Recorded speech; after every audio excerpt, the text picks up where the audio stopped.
Ayon dito sa mga reports na lumalabas, itong Magnolia at Converge ay makakasama dito sa 3-team pre kung saan kabilang din itong Phoenix Fuel Masters.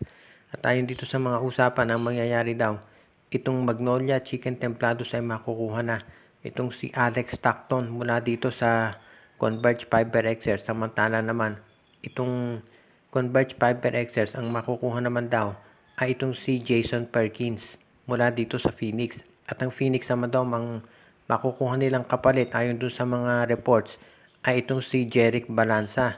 So Alex Stockton sa Magnolia, Jason Perkins dito sa Converge at Jerick Balanza at first round draft pick dito sa Phoenix. Itong si Alex Stockton matagal na raw yun talagang gustong makuha ditong Magnolia Chicken Templados at yan ang dahilan kung bakit nga itong kanilang lineup ngayon ay nagre-ready na para maisama ang nasabing point guard shooting guard.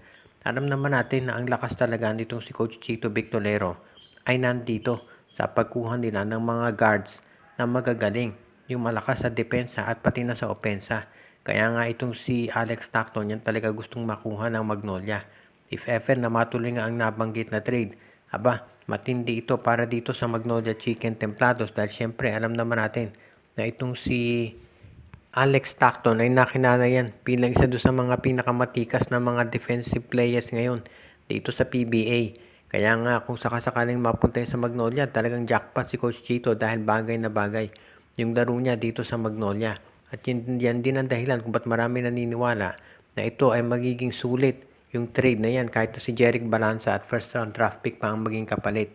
Sa Converge naman syempre kung makuha mo si Jason Perkins sa magandang addition yan dito sa magiging front court ditong lineup ngayon nitong Converge Fiber Xers na gusto na maging mas malalim yung bench nila. Pagdating naman dito sa Barangay Ginebra ngayon, naghahanap sila na bagong import na pwedeng ipalit dito kay Justin Brownlee at ang isa doon sa mga kinukonsidera itong si DeMarcus Cousins na nagsabi na matagal na gustong maglaro dito sa PBA.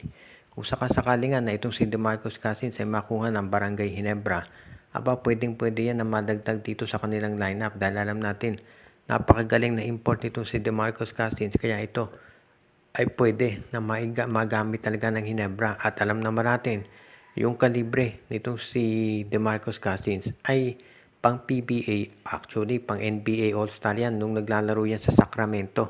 Kaya nga kung yan makuha ng Barangay Ginebra at magkasundo sila dito sa salary negotiations, pwede nang magpahinga itong si Justin Brownlee at iintay na lamang nila na makabalik maglaro itong si DeMarcus Cousins.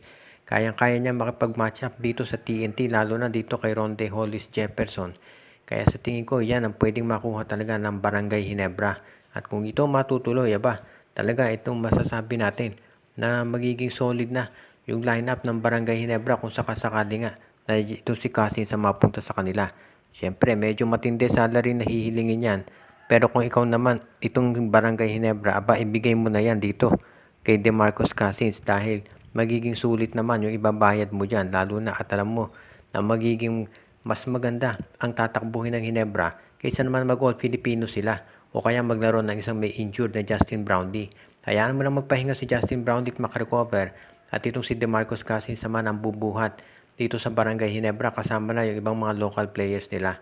Kaya sa tingin ko makaja-jackpot dito Barangay Ginebra kung sakaling mapapayag nila itong si DeMarcus Cousins dito sa kagustuhan nila na ito ang maging bago nilang player na at maging bagong import na magdadagdag ng lakas dito sa Barangay Ginebra dito sa finals.